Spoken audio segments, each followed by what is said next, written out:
evening, and welcome to Open Vibes. Welcome back. It's been a long break, and I am so happy to be here with my special guest, comedian Visionary Speaks. So, welcome, Hi. Jay. Welcome. Thank you for having me. This is awesome. Yes, ma'am. I'm happy to have you. So, we're going to jump right into it. So, tell us a little bit about who you are and what's your brand. All right. So I love a little brand talk. Come on now. I'm comedian Visionary Speaks. I'm straight out of Detroit, Michigan, 313 stand up. Yay. Yes. So I'm actually a comedian who started during the pandemic, which is quite the stretch. It's been a real walk for me, kind of godly calling. I always say that I had a moment with God. I had an audible conversation and I had to find out what he wanted for me, and I needed to know my calling right then and there. And that's when he spoke to me. It was just kind of, it was one of those moments where you're like, this ain't nothing but alignment, Yes. and I'm a follow, Nice. so what started me in that comedy, because I would have never thought I would have gotten into comedy, and neither would any of the people who know me. Like, I'm funny, but I'm not like, it was never like I'm going to be a comic. I actually have a bachelor's in English, I have a master's in counseling, and I Okay, so currently work for the state. rewind. What school? Oh, okay. So I am a Bronco in my bachelor's degree. Yes, go Broncos, Western Michigan University. Yes. So my master's degree is at Wayne State. I believe they're warriors. When you get to your master's degree, you forget that you don't be on the campus like that. So you don't really rep. I'm glad I got it, but I wasn't there long enough to say go It's all warriors. about the Broncos. I'm a WMU alumni, so hey. Hey, rep your say. It's just what it is. So I rep being a Bronco, even though our team was the worst. Okay. They did improve. I don't believe I was there when it happened, Okay. but I do rep Western to the fullest. Yeah. Got my English degree there, my bachelor's. Went on to get my master's degree. But something was always pulling at me since a young age. Like, I knew that I was supposed to be something greater. I was supposed to reach a large group of people. I was supposed to influence and inspire. So I just went down this path of learning what that looked like. And it took me down a very winding road of different things. I started out when I was younger. I was cheerleader, dancer, track team, all of that, and acting. So it just took me down a path of creativity. At that point, I was also doing songwriting and singing and all this other good thing. So I've been, really, it took me a while to get here. But I'm glad that, I figured it out to extend. I'm just saying up until now. I figured it out. That's all I'll say, because whatever's to come is in his plan, and I have no vision of that. But I would love to see my comedy take off to amazing heights and be able to reach that audience that I see myself reaching with my gift. Definitely, definitely. So, with that being said, it was birthed during the pandemic. Hmm. So you have a podcast as well. So was that birthed during the pandemic as well? Yes. Everything came during the pandemic. I mean, the pandemic is a pandemic of births. I Yes. even had puppies. My dog had puppies yesterday. Oh, 5 congratulations. babies. Thank you. I'm a grandma. That's what I've been saying. I am a grandma to 5 precious puppies. And she's a little Yorkie. So she's been the best mom ever. But yes, the pandemic has birthed a lot of realizations for a lot of people.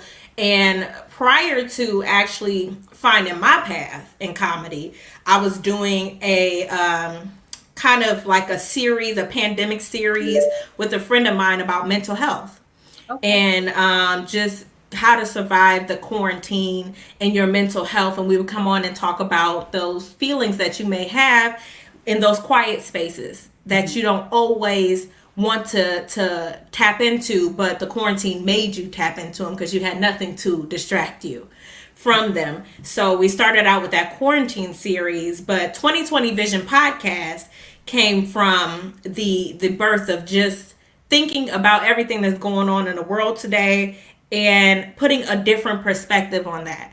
On my podcast, I bring together multiple viewpoints. They're never quite the same. And that's why I love this word that keeps coming up in Black people's mouth, that Black people are not a monolith. Haven't you heard that more than you ever heard that word monolith? Yes. In my life, I've never heard monolith that much. It's just like the word of the year, monolith. And I'm like, it just keeps coming up. But that's true. I invite melanated people on my podcast to talk about real stuff. Our first, after my introduction episode, the first episode was about the Biden-Harris campaign and the Black vote. And that was a very dynamic conversation where I brought people on who were kind of progressive, then people who were, just straight Democrat, then some independents, and then some who just say they just don't want to be here.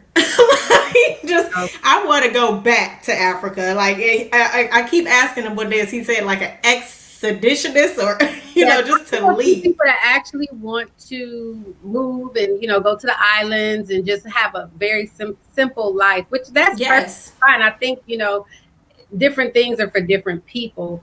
But I want to get into, so you are a AKA. Yes. How did you know? Did she tell you? How does it feel having the Vice President-elect, Miss Kamala Harris, as your soror? How does that feel, and how does that resonate with your sorority? It feels like the storm will never end for you all. The flood is real. As I hold a pink and green pen, the flood is real, and you'll never hear the end of this. But it is representation to the fullest. As being her soror, it just makes me feel like I made it. We made it. And being a Black woman, it just amplifies that by 1,000.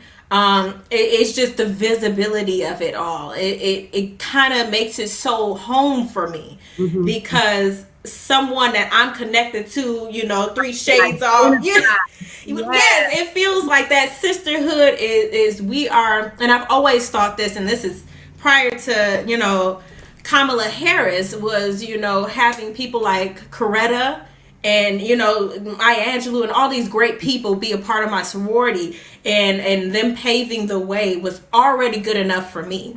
Yeah. But to be first at another thing, okay. Icing right there. We're going to just put that cherry on top. It was a beautiful thing to see, and I had to dust off all my Perry. All my Perry. My husband was cracking up because he's a Kappa.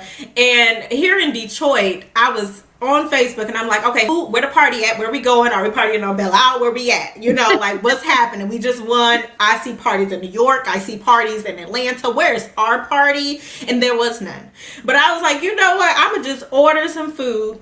And I'm gonna put on my best pink and green jacket, and I ordered some food from downtown to, just see if anybody was doing anything in the area. They weren't. They were out, but they weren't doing anything. And my husband was like, we pulled up, and he was like, I'll go pick it up. I'll go get it. I was like, no, I need to be seen in this. I ain't put on this jacket for nothing. I need this to be visible. Exactly. Yeah. So I'm like, I need to be seen in this. This is why I wore it. So yes, just in case somebody wanted to be like, hey, yes, that was us. That was us. Yeah. Well, congratulations. Because I think, it's amazing for us all, but definitely for your sorority. She's represented well. She's a classy woman, a woman with some high standards. And I just think it's time for, us to have that representation to bring us all up to another level. So absolutely. I'm definitely excited about it. I'm excited. Oh, the pressure. Let's get into your material. How do you come up with your material? What drives you?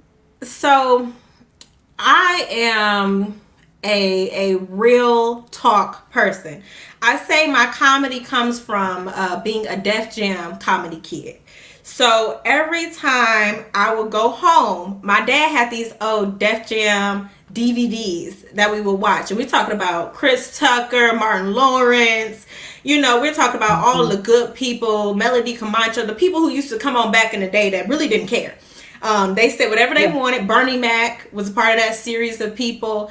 And it was just every single time I came home, me and my best friend would sit there, watch Def Comedy Jam after high school, and quote it every single time. Like, we would go through school and have inside jokes that was just Def Comedy Jam jokes. So it got to the point where I didn't know I was a comedian. Because Def Comedy Jam was off the air by the time you were in high school, yes. Right? These are DVDs.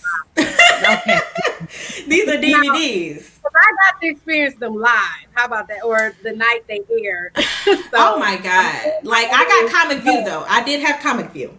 So okay. That's half the battle. You know, they were still trickling out, but to be in that world of just raw comedy is something I am so envious of.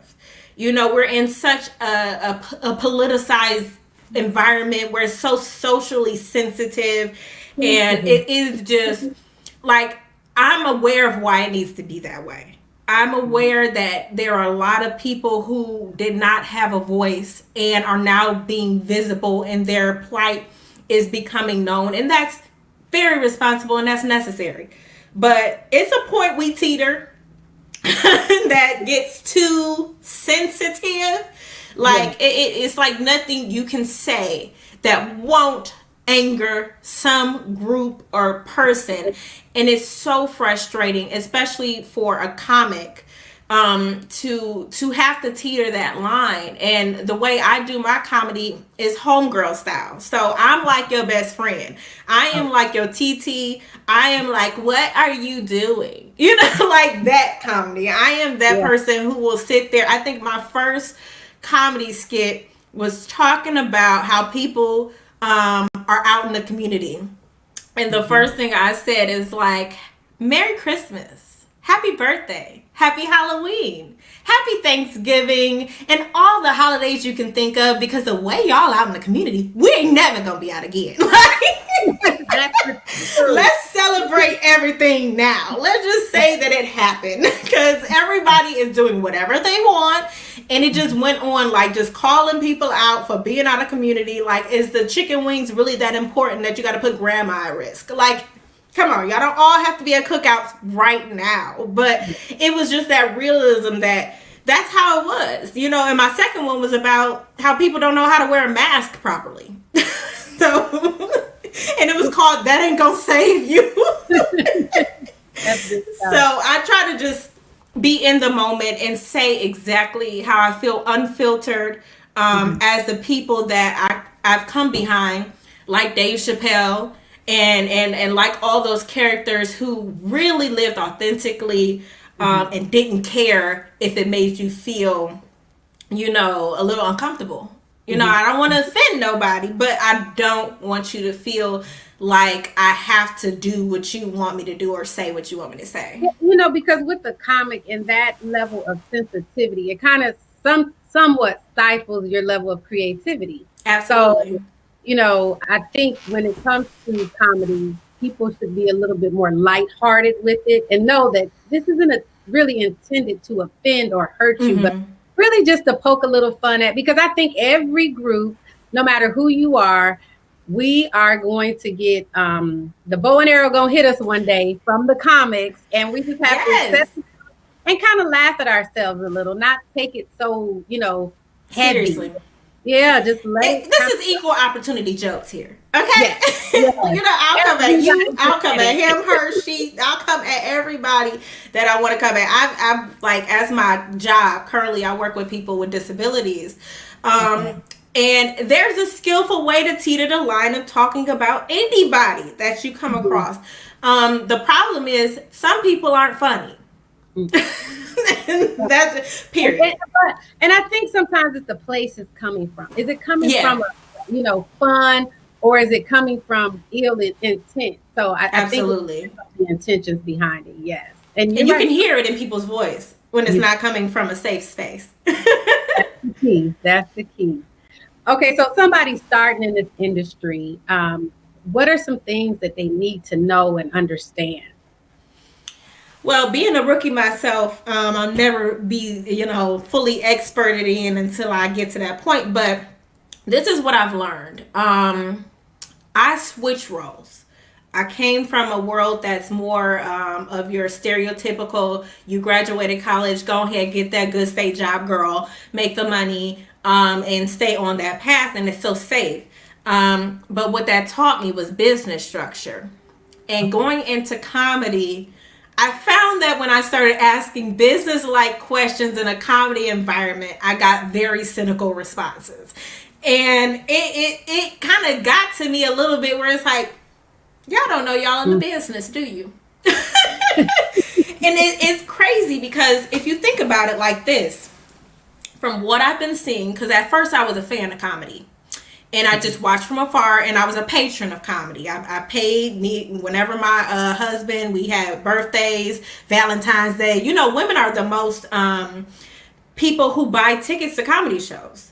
So, like my husband, I would buy him tickets to a comedy show when it was our birthday or Valentine's Day. They always had a show going on. I didn't know that most comics don't get paid very well. They'll go up and do a set. Sometimes they'll do it by the minute. And it could be $10 a minute. It could be, if you're, medium good, you might get $20 a minute. Some of them will leave with like $50 and they're like, yes, well done, and that's shocking to me because I'm coming from another environment where I get paid for everything I do. I'm on a salary. So when I would see that, it was just like me thinking, business wise, but there are 50 seats in here, or there are 60 seats in here. There are 70 seats. I've personally paid $30 to come to this show before. Somebody getting paid. Where's the money? It's kind of like, and me coming from that perspective, when I would say things like, okay, what should I expect or what should I ask for? Coming in as a comic, as a new comic, what should I say is like a fee? Because I don't want to get taken advantage of. I know I'm talented, but I'm new, so I don't have any footing. What should I ask for? And I got some cynical responses like, girl, you won't get paid for 12 years at least. Don't even expect money. Expect to be broke or keep your day job. And it's like, well, thank you for that my dream. Exactly, for that foundational information. And I could see how anybody else would have taken that and would have gotten discouraged. But what they didn't know is I was raised by two good Black parents, and I am semi privileged in my thought process, and I don't accept what people give me. I make my way, and I know for a fact that people make money in comedy. Actually, a good portion of media has comedian commentators, or they have comedic writers, or it's stand-up comedy. All these things have imagine how many shows do you watch that has comedy elements in it? A lot of them. So it's like, okay, somebody's getting paid. Y'all may not be in this comment section. And I'm sorry that you have an abusive relationship with comedy, because honestly, a lot of people do comedy for free in hopes that they'll get to the next level eventually and it make money. So they're looking for somebody to see them, and they call it paying their dues. And I understand that everybody should pay their dues, and I plan to work for free for a little while. But once I see that they know my worth and they're profiting off of that, that's when I need to, the price tag needs to go up. I definitely can relate to that because, and I laugh because my friend and I, we're both actresses. So we both had a bougie moment. Like last week, we were sitting on the couch and I was like, girl, they want me to do this for free. And we started laughing so hard. And it's like, since we got a paycheck doing this and we've, been getting paid to act, we're not going backwards. So no, we're not going to be doing that for free. We're paid actresses now, so that's what we're going to do. Exactly. So paid comics, I say go for it and ask for your money Yes, because you pay deserve it. me. And it takes time to put, energy into these skits, into your Absolutely. story. These ideas are constantly flowing, so that's it's worth being paid for, definitely. Absolutely.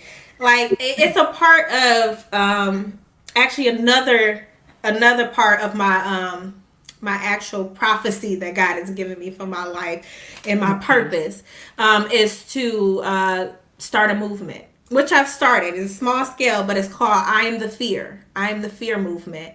And it's I am the fear that one day I will recognize my worth. And that fear that I'm talking about is the fear that all of those who have profited off of minorities, all of those who have profited off of any system that has been set in place to bring people down so that they can have financial gain. The fear is that one day you'll realize that you have value and that value means something to the world and they've actually been using you for years. Especially for Black people in particular, because we don't realize that we were brought here for monetary purposes. That's why we were brought here. We were brought here to be bought and sold and to build the infrastructure. So the fact that we were likened to that of a table, the way that we were bought and sold in the world. We're gonna let her come back. It's gonna be great, but I'm gonna keep with y'all because y'all need to hear this. But we were bought and sold to the point that we were, currency. And currency, like gold, has value. And the only way to continue to get free currency is to tell people that they're not valuable or to degrade their sense of self or to make them feel less than. And that is actually giving them the right to treat you a certain way because you're less than. So I created I Am the Fear to kind of bring light to that. Like, I am the fear that one day, I am the full fear that you fear that I know the truth. That one day where you realize, oh, I should be asking for more, because if you knew how much you were worth, you wouldn't settle for less. That's what the movement is all about. And I thought about it from not just the angle of Black people, but the angle of women, the angle of LGBTQIA, the angle of poor white people in a trailer home. It don't matter what you are in. The thing about it is you don't know your worth. That's why you settle. And we've all settled. We've all settled for less in our lives. I've settled, and it just gets to the point where how much are you going to settle? A diamond knows it's a diamond. We don't know that we're diamonds. And until we figure that out. Yeah, until we figure that out, we'll still be, settling. I didn't even know, and nobody taught me this, which my Caucasian brother and sister knew, was that you can negotiate your salary. What kind of thing? Preposterous, girl. She always would say, you can negotiate that. Push it back. If you don't feel comfortable, renegotiate. But Dr. Renegotiate. Yes, he would always say, if you knew who I was, you would pay me now. If you knew, I know who I am. So I'm going to expect this. So up front. So, and I posted it one day. Nobody liked it, but it was okay. They don't like the real ones. That's the beautiful thing about comedy is because I was like that. I still am. I found that I would say things because I'm a researcher at heart, and I love our history. I love us as a people, Black people, but we don't know our history and we don't know our worth. And I would post full paragraphs on Facebook, and I get that good 5 likes. And I would just be like, this is gospel. You guys need to hear this. And I'd be shouting from the mountaintops. And I'm like, why don't they hear my message? And I would be at the protest, and I would just be, sending all this information out. I did little videos and stuff like that about how we need to hold the powers that be accountable. and how we need to actually hold the people who have been able to make it out of our communities, celebrities, and everybody else accountable to buying back the block and coming back and buying up areas and neighborhoods. And we could build our own infrastructure like Tulsa and all these other places if people would just invest a little bit. You will get that in return if you just come back and teach a person to fish.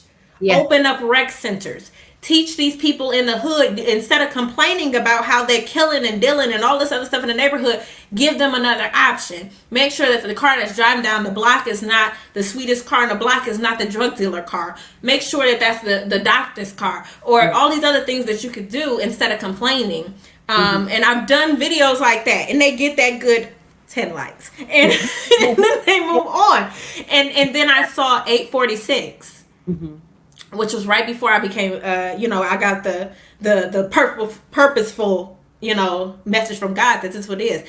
846 came out on like a Thursday, maybe even like earlier in the week.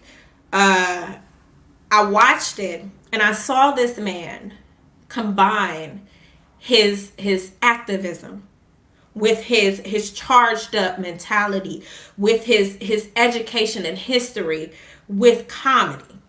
And I saw him do it so skillfully that it was kind of like a bulb went off, like, boom. Like, you never thought that comedians were actually activists?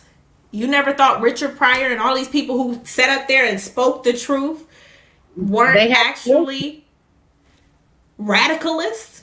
Yes.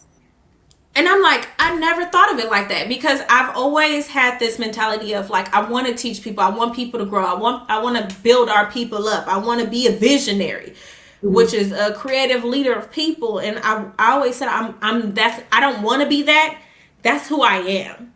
Yes. That's who God made me to be. Now, how I become that, I have no idea, and throughout the whole process, I had creativity, I had music, I had dance, I had all these other things. And then I had my book smarts. And then I had my activism. And I saw him combine everything that I do in one platform and, catch this, make millions of dollars doing it. It was like, it was one of those real, like, that's it. Because even before I, had gotten into it, I went to a protest and I came back so excited and ready to go. And I'm like, yeah, I just want to be a political speaker or a commentator. I want to be a public speaker and all this other stuff. And my husband was like, that's what's up. How you going to get paid? I know. So, you know what? And it's like you have so much in you. You like, I got to get it out, but it has to make sense. And you have to get paid for it. Exactly. Like, you can't just be out here doing public speakings and not getting no money for it. And it was a challenge to me, because he was like, well, why don't you go back to school? You can go be a lawyer or a political commentator. You can go get a law degree and all this. I was like, but I don't want to do all that. I don't want to do all the learnings. I don't need to know it was on page 23 of this text that it said this. And I don't need to be that person. I don't need to know all the details. I know how I feel about it. And I know sides of information about it. Like that. I don't want to be the orator of information. I want to talk about the issue and be able to lead. That's what I do best. And he was like, well, how you gonna make money doing that? And that's when I was just in a point where I didn't know. Like, he asked me the right question. I literally was like, I don't know how I'm gonna do that. And that's when 846 happened. And then after that, I remember clear as day. It was on a Wednesday, and I was sitting at home. I had just got off the phone with a customer's mom of mine, because I have these moments where I know exactly what somebody's going through. And you have that sister to sister moment, like, something's telling me you need to hear this. and that happens to me far too often, to the point where people have, my psychic friends and spiritual friends have said, you have a gift, you have a shining, or I hate to say shining, but they say, like, you have the ability to see into people and know what they're going through. And not only that, I can kind of feel what they're gonna experience. If they continue. It's kind of, I call it hindsight. Other people call it something else, but I think so I'm discovering the empath road. Empath, that's what it is. and I know that I have that gift, but Mm-hmm. sometimes it's so much and it's so intense. But It's it's like, overwhelming. yeah, but you have to use it like on these types of platforms and have to share with people because it's not a strange thing. It's actually a beautiful It gift. is. It And when is. you have that, sometimes people tend to stay away from you because you can kind of They're like, see oh, she about to read me to filth. not a friend that can really read. Yes. And it's she can read them and and I'm like, ooh, I'm glad she had to do that because that's a Thank goodness. Somebody has to say. she, It's a beautiful gift. My mom had a gift when she was younger as well, in a different way she could see things.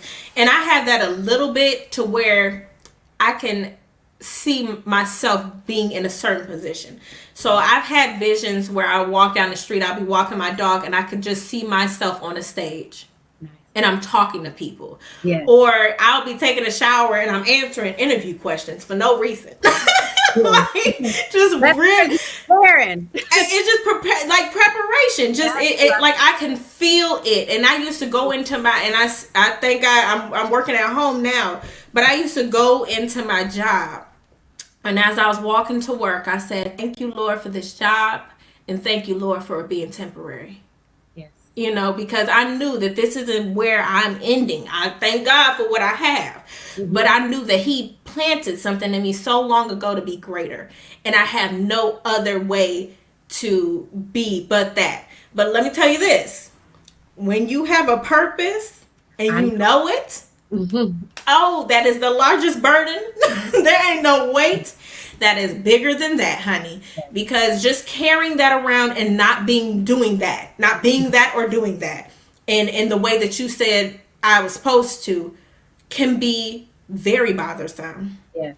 Just living in this normal everyday life. And that's where it kind of got to the point where now we're talking about that charging up moment of God. Mm-hmm. I looked at it and I said, like 2 years ago, I said, Lord, I know what you did. I know what you put in me. I know you gave me all this talent, and I know it's not for nothing. Yes. Just tell me what I'm supposed to do. And when you're ready, I know that this job is not permanent. This situation is not permanent. Just make me uncomfortable when you're ready for me to move. I absolutely love it because that's what it's about. And understanding where the discomfort comes from. Mm-hmm. I have to shift. I can't stay in this space. I'm afraid, but let me do it afraid and let me move forward because that's the only thing, honestly, having a strong conviction, it'll move some things around. It will. Mm-hmm. And sometimes not the way you thought it would. A lot of times not the way you thought. A lot of times. And that's what people have issues with, and that's where they start to say, like, why me, Lord? Just why me, Jesus? Those moments. It's not that. It's that you wanted more for yourself. You didn't pray deliberately, and you're getting what you asked for. You're just going to take the long road. And that's why I said I wanted to be uncomfortable, because I've seen people make some dramatic changes in their life through trauma. Mm-hmm. And I said, I don't want that. I don't want to go, have to get a new job because I lost my job. I don't want to have to lose weight because I got cancer, mm-hmm. And people pray for those things, and they don't say how they want to get it. So I prayed. I said, Lord, whenever you're ready for me to go, just make me uncomfortable. Now that came with its own set of burdens too, because when He made me uncomfortable, what I didn't know, what comes with uncomfortability could be depression, mm-hmm. and unhappiness, mm-hmm. and unsatisfaction with life. Mm-hmm. And I went through that road for 2 years. And mind you, during that 2 years, I got engaged. Mm-hmm. I was planning a wedding. I had just started at a job. I so much was moving at the same time. I just moved into a house with my fiance at the time. And right there. Yeah. Oh, it was an overflow. But mm-hmm. that's the timing and the kind of crock pot that it had to be to make me want it to move. So mm-hmm. over the course of feeling uncomfortable, I started to think about, and let me tell you what uncomfortable feels like. It's that walking into a situation and knowing you're not supposed to be there. Mm-hmm. That's what it is. It's not even quiet. It's just like, why are you here right now? You're supposed to be somewhere else. You're supposed to be doing something greater. So if you're here, then what are you doing? It's that. And it's not quiet. It's loud in your head, and everybody think you got something going on. What's wrong with you? Why aren't you happy? You have a man who loves you, a good man. You have a good job. You have a beautiful house. You have 2 degrees. You're fabulous. All this. Why aren't you happy? And it's just that I want to be happy, and at times I would just be like, God, please, I know what you're doing. I know I asked for this, but I'm loving it. It's crazy. No, because this is what people need. They need to understand. And when these conversations come about, it's helping somebody understand right where they are, but why they're there. Like, you don't the hindsight is 2020. You don't get it back like, oh, that was to make me move around, and that's a lot of time is wisdom. But once you start to get familiar with that discomfort, you're like, oh, okay, it's time to shift again. Mm-hmm. Like, oh, I got to shift from here. Absolutely. And that's that discomfort is good. It's a good space, but it's a scary space. And especially if you don't know that what you're doing is what you're supposed to be doing.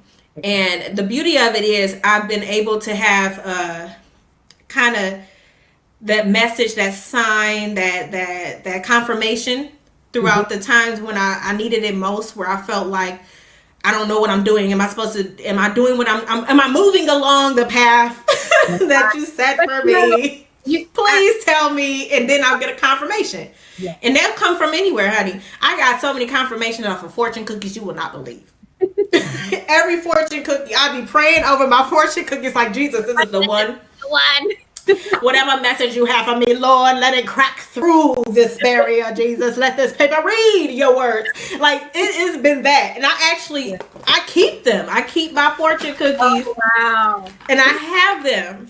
I love it. Fortune cookies. You have an entrepreneurial spirit. That's that one. You have your hard work is about to pay off in an impactful way. Like, all of these things are confirmations. And you just have to ask for them. Yeah. Please, Jesus, it could be anything. You could be walking down the street, put your phone on Tidal or whatever you're listening to, put it on shuffle, and say, Jesus, let the next song be just for me. Like, let it just be for me. And I've done that. And when I tell you, the next song was This Is Your Season.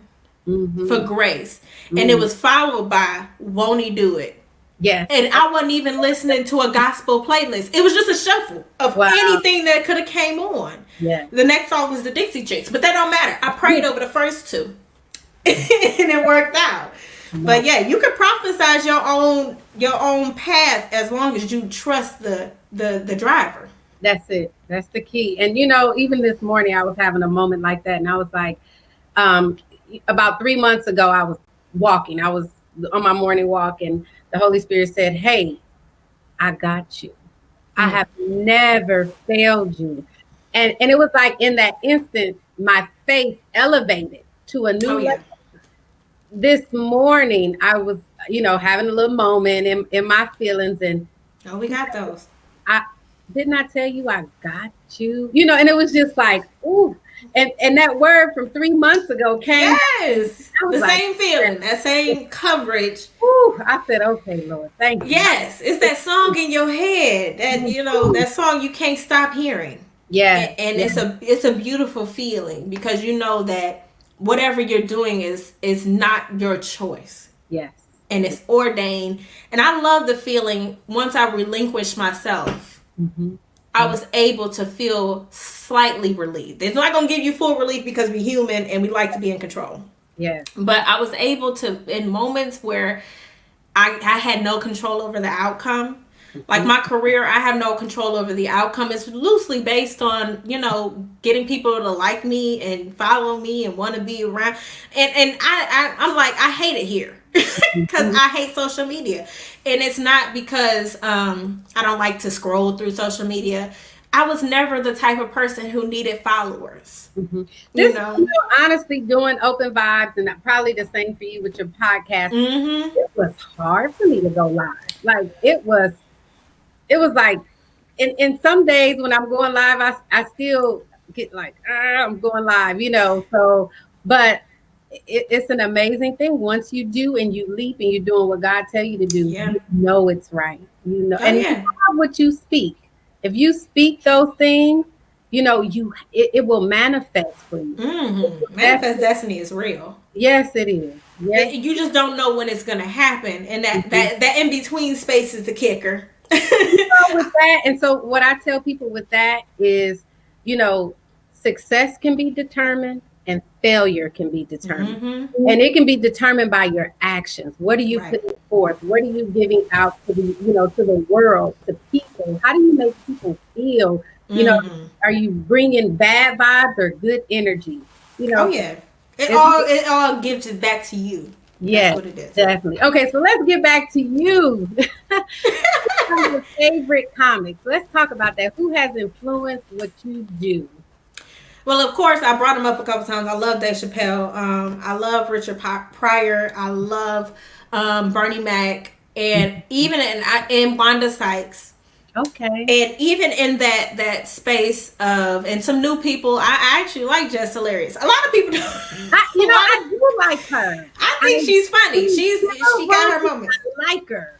Yeah, it's the rawness. I Yes. like it. It's that bomb and just say whatever you want, and I like that about her. I'm actually a fan of Amanda Seales, both her activism and her comedy. I do like her. Yes, and it's I'm following some of the new trends of people in comedy, but I'm a old school soul at heart. So I appreciate those who came before us. Of course, Eddie Murphy and everything that he's done.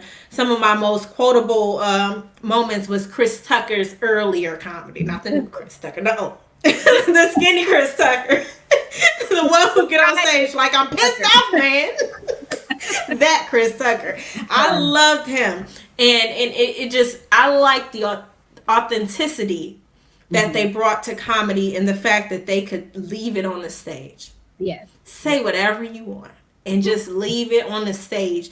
So that's kind of what I do with my comedy. It's just like, just say whatever you want and leave it there. And the beautiful part about it is, a lot of it I don't write myself. I wake up. No, not in the way I don't write my own stuff. No. Listen to the full sentence, y'all. I'm not you, them. No, I write all of my stuff. But when I first actually got that calling, and it was a day where I had that audible conversation with God, where I'm like, tell me what I'm supposed to do, Lord. I actually woke up with a comedy set in my head. Wow. Like, literally, I had the night before, I did a Juneteenth event. It was literally Juneteenth when I did a virtual event, and we had different people come on and speak. And one of the entertainers we had was a comedian. I shall not say no names. It is what it is. But when I saw this comedian come on, there was such, it was there. I can't even say nothing different. It was a laziness about it. Okay. And the whole time I'm listening, and now mind you, I'm not a comic at this point. I'm just somebody who's watching, and I'm one of the organizers of the event. So I'm in the text message group because she's literally doing comedy, but she won't drop her phone past her nose. So we getting all of this forehead comedy. And the whole time I'm like, how lazy is this? Like, I know it's volunteer, we didn't pay you, but at least have some pride in your stuff. This is your art. You don't know how many people are watching this. I don't know how many people is watching this, but I'm gonna give you my judge, honey. Yeah. And it just, the only time she dropped that thing is when she had a shirt and she was like, and this is my merch, everybody. Oh, wow. And I was like, oh. So the whole time she's doing her set, and no offense to her, but I'm in the chat section of the group that we created for the facilitators, cracking jokes. I'm like, girl. Like, everybody in the group is cracking up laughing. I'm like, girl, is the other half of her face waiting on reparations? Like, what we gotta do? Do we have to send a carrier pigeon to let her know to just move it down just a little bit? Like, what do we have to do to get the other half of her face? I mean, what's the fee for the other half? And people were dying. They're like, girl, you should have been up there. I was like, look, y'all should put me in the game. I was ready. Mm-hmm. So it was after that moment that I was like, I could have done that. Mm-hmm. And I should have, because even before she got on, because she was running a little late, I texted them like, look, if y'all need me to go on, put me in the game, coach. I'll get in there. I'll crack a few jokes. I'll tell her, a couple of laughs. And they were dying laughing. They was like, let us see if she gonna come. If not, we're gonna put you up there. It's fine. Mm-hmm. So she went on, and that kind of birthed Visionary Speaks. Because after that, I literally went back to them and I said, next year I'm gonna host it, and I'm gonna do some comedy. They was like, you should absolutely host it. Nice. And that next morning is when I woke up with a full set on my heart. Mm-hmm. And I grabbed my phone. It was 8 o'clock in the morning. I remember clear as day. Grabbed my phone, just start typing. Mm-hmm. It was paragraphs of a full set. And when I actually went back and said it out loud, it was about a 15-minute set. Mm-hmm. Oh, wow. That I wrote at the break of dawn when I first woke up after watching 846, mm-hmm. day after charging up God and said, you need to let me know what I'm supposed to do because I'm confused. And then the Juneteenth event happened, and then Visionary Speaks was born on that day. So it's been a journey. I absolutely love it. This has been beautiful. Absolutely. And God will give it to you at that hour, the early hour. And actually, it'll come out of your heart all night. You like, oh, I need to wake up and write. And, it'll just be over. Yes. I love it. I absolutely love it. Okay, so you mentioned that you are married. I am. Well, and you're newlywed. Yes. Well, I guess how new can you be? With you? Are we a year? Yeah. Is that new still? 2 years. Yes. 2 years? 2 years. Yes. How about 11?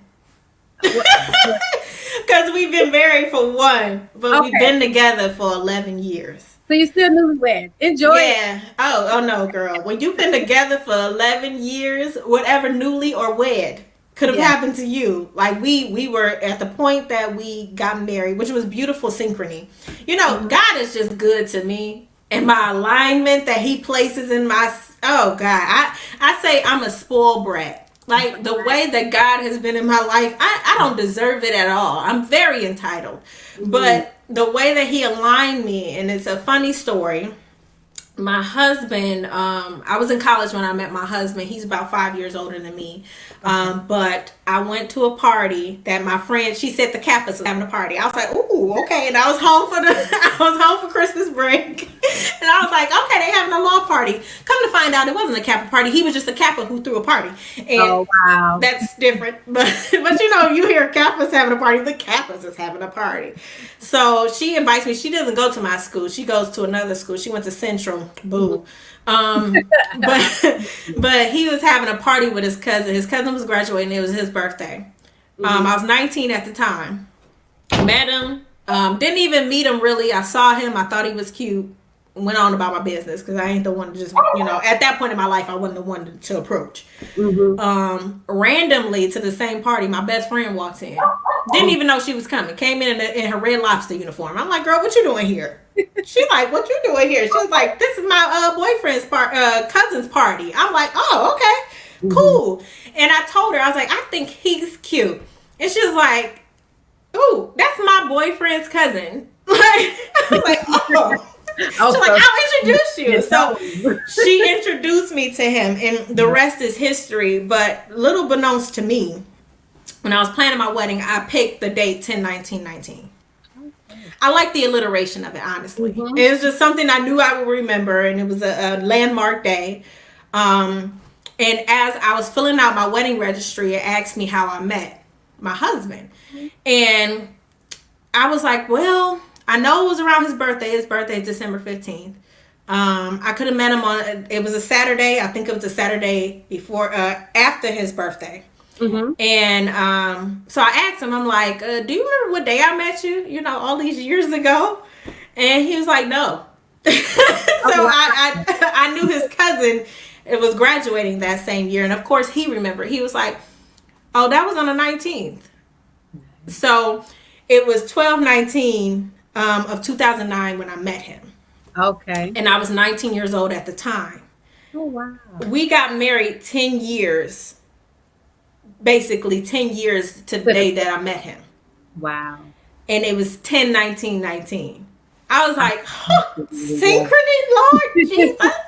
It was just like, okay, so that's my number. That's my number, you know. But yeah, it was just another alignment. And the day that we had it, you know, like all this climate change weather that's been going around in this world today, our day was a climate change beautiful concoction. It was a beautiful day in October in Detroit.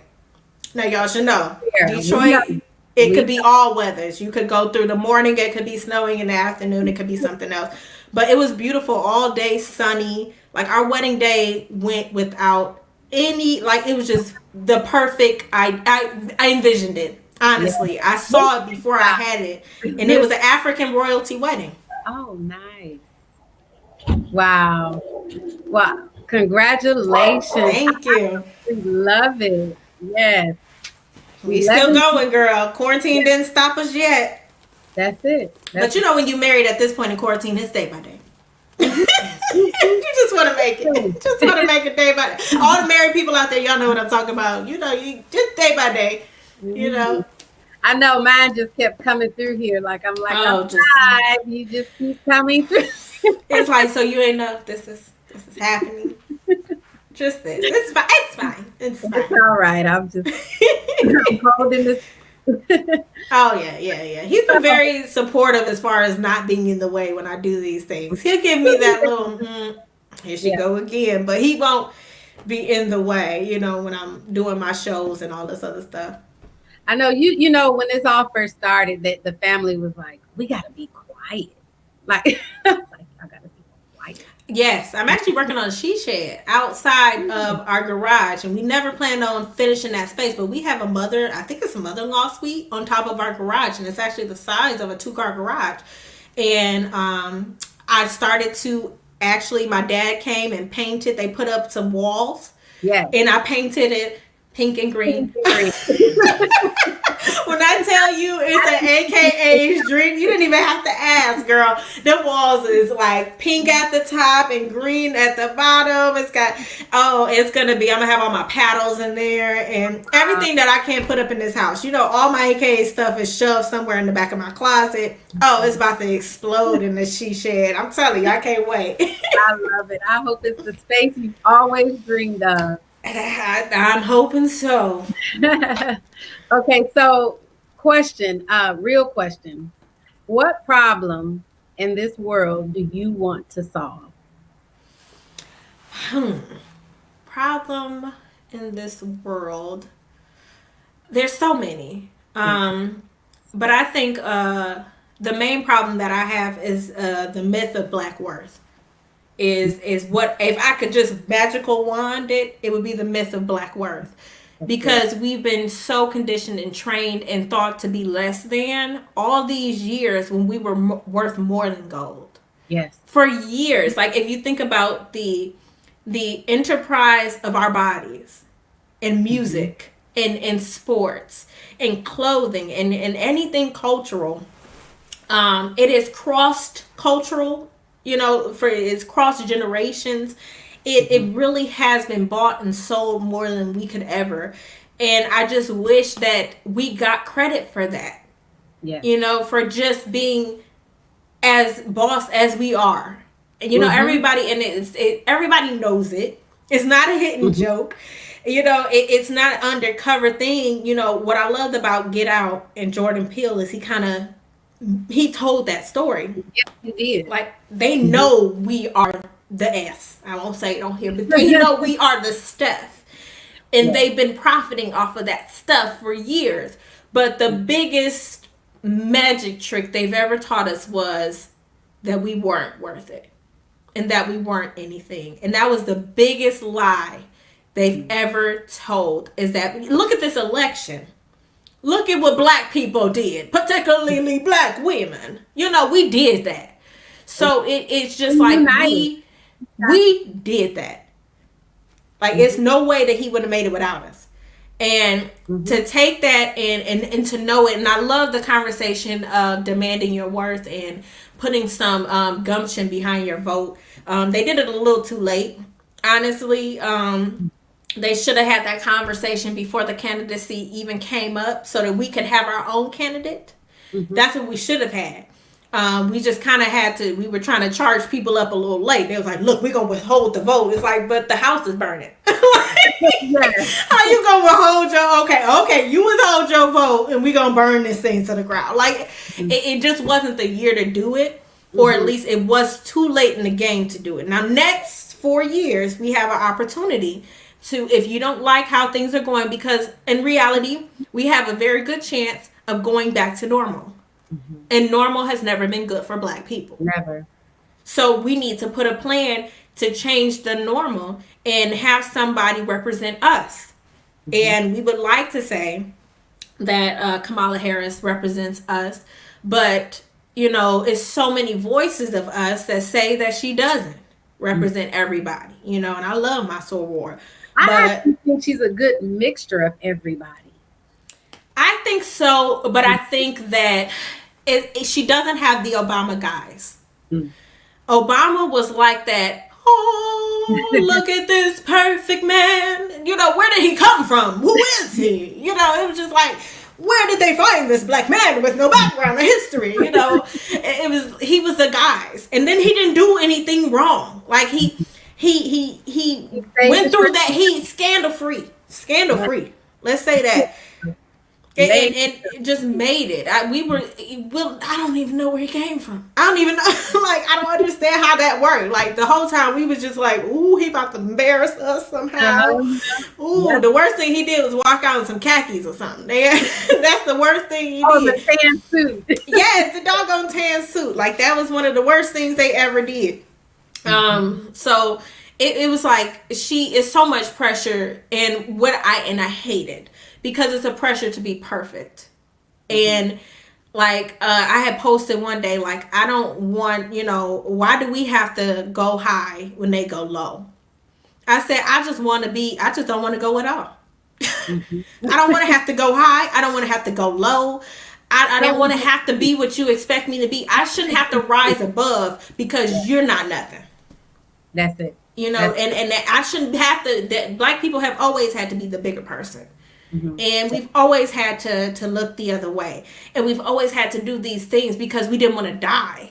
But I just don't want to have to do that. I just want to be me in the middle if I want to. I should have the right to be nothing. Like, I shouldn't have to be anything. Don't force perfection, because that's not realistic. And we do that on each other, though. We do. expect perfection out of each other. The things that I saw come out when Kamala got announced from Black men was embarrassing.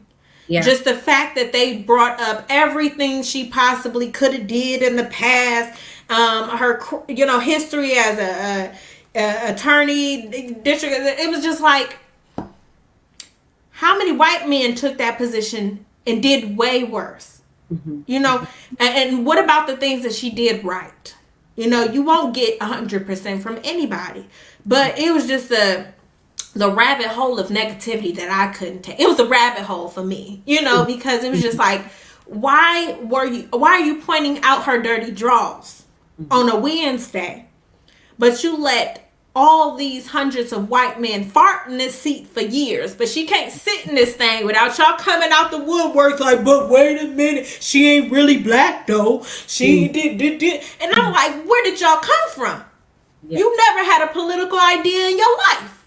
But now this Black woman show up and now you a political analyzer for the Fox News.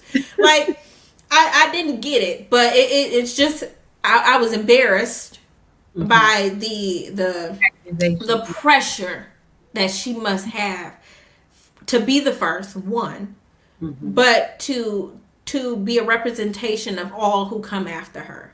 And I didn't see that for Obama. I felt like we were just happy to see a Black man. And we knew he was supposed to be there. We didn't question him. We fought for him against the people who questioned his birtherisms and all this other stuff. We fought those people. But now y'all fighting to tell her that she's not Black enough for you. or it was insane to me. So I think we hold each other to a higher standard as well, but it's unrealistic standards that we expect that people will fail. There are people waiting for her to fail. There are people with they tweets on deck like, I knew she was gonna mess this. I mean, I can see it now. Yeah, and I feel so bad for her. Yeah, I believe she's going to have good success, and that's why I myself personally, I'm going to continue to hold them up in prayer and continue to, they need all they can get. And and through all of this, I still prayed for the people who were in those positions, because at the end of the day, all of them have a soul, and all of them have, and and as long as they have breath, I'm believing that God is going to do what He gonna do, because God gonna do it. God gonna guide is what they say. God is gonna guide, and the thing about it is, I take all faith in Him and out of man. I'm not gonna put all my eggs in this basket of democracy, because we've seen in the past that it wasn't for us. It was never built to protect me or you. It wasn't built in a way that it was supposed to protect Black people. Now we're trying to assimilate into it and hope that they see us. I'm all about community engagement. I'm all about reach back and do what you can within your community and protect it. Yeah. Where we kind of lost it in Tulsa and all the Black Wall Streets and all these areas. We got to protect it, because we can't be under the idea or the fallacy that we can be Black for free. Like, we have to, if we're going to be Black and successful, then we have to protect that. So that means when you build something, and it's very Black Pantherist, and I don't care. I would have had my Ray and everything right there with him, fighting with Malcolm, I'm telling you. But that's the idea, protect your community. And it's not to say that we're antagonizing anybody. We just know that we're holding something of value to you. And if we have it just to ourselves, you're going to attack us. So we just have to be ready for that. Train your kids. Teach your kids. Go back and build up your neighborhoods. You don't need the government to provide stimulus checks if you're stimulating yourself. Yeah. If you have people who have money, we have millionaires. Don't let them tell you that Black people that we don't have Black millionaires. Oprah is one of the richest people in the world. But how much can we say has been given back to Black communities directly in a way to help teach them to be a millionaire? That's the one thing. You can come to my neighborhood and give me a $50,000 check and leave. But teach me. Teach me how you got there. That is the biggest gift. You don't have to give no money. And I came up with a plan through the I Am the Fear movement, that if we just had some of these people come back to these very inner city neighborhoods, just buy a block. If there are abandoned houses on that block, fix them, flip them. Yes. Make a profit. Because you can make a profit and sell them reasonably to the neighborhood, and then buy a grocery store or create a grocery store in that neighborhood. Bring jobs to those people who live in those neighborhoods. Not another liquor store, a grocery store. And then profit. Buy a rec center. Do workshops. Donate your time. Or at least if you're too busy, send other people who are less busy, who have those same accolades, that can teach somebody and help them, and do free workshops for the community and teach them how to do what you did. If you're talking about family development, teach them. Have mental health workers come in. There should be counseling on the clock in those neighborhoods. Talk about trauma. Talk about self-worth. Talk about entrepreneurship. Open these businesses in your community. Now, that's not a ghetto anymore. Now that's not a hood anymore. Now people can grow and build, and that's what my plan is. And guess what? It had nothing to do with the government. Yeah. It had nothing to do with the government. It had us giving back to us. And that's what we need to stick with. That is absolutely beautiful. I mean, I think that's a fabulous idea. I want to definitely have you back so that we can, and I think, when you come back, I would love for it to be more with a panel of people that, can get those ideas going and talking about it, and, just making things come to life, and get the community involved. Absolutely. community. Yes, John, we are not our ancestors. But in the same liking too, we are our ancestors because our ancestors jumped off them ships. Some of them. Some of them were tolerated. Death is better than bondage, baby. And that's what we need to remember is that the beautiful part is I'm grateful that they were humbled enough to go through it, to get us and pass the baton so that we can come to this point of life. My God, I hope you're a Lovecraft watcher. I don't do it. Well, to everybody else out there who are Lovecraft watchers, that's the epitome of the grandma burning in the house just to pass on that lineage. Oh, you gotta watch it, girl. It's one for the culture. Some of it. Yeah, I know. No, you gotta just stick through it because some of them scenes was it was like just reading a history book right there. And it's got its scary moments and it's real creepy, but it has a lot of symbolism that is just untapped. And I just love to be in an environment that's what I'm watching. Wow. It's Black people in scary circumstances. Still super powerful. Yeah. Definitely. Which we are. Right. So anything you want to close out and leave with the people? Yes. Follow me. We've been talking about how hard it is. What's coming up? And close us out. Absolutely. So the Quarantine Queen, follow me at Comedian Visionary Speaks. My numbers are super low, but I'm starting out. I'm new, so I can't hold myself to too high a standards as Black people do. I'm just letting God use me. So follow me on YouTube, Instagram, Facebook, Twitterlings. I don't use Twitter as much because they don't give me enough characters to say what I have to say, but they never do. And that's why I left Twitter the first time, but now I'm I gotta get people to like me. Twitter. So Comedian Visionary Speaks on all platforms. I do 2020 Vision podcast. I go live on Thursdays at 7 p.m. ish. Okay. I'm trying to be more consistent with that. And we've had if you can go back and watch previous episodes where we talked about the myth of Black on Black crime. Previous episodes where we talked about discussions of the LGBTQIA community and the Black community and the issues we have there and just very dynamic conversation. Please go back and watch those and like those and comment and subscribe. That's the only way I'm going to be able to grow is just through, grassroots, knocking on doors, saying, go like my videos. Definitely. So I will definitely be promoting your info anytime you want to post. Go ahead and just thank you. Tag me in it. I'll add it to my timeline. Anything you got coming up, we definitely will support. And I'm so excited about your career. This is going to be a beautiful. I'm so excited. I'm here with you.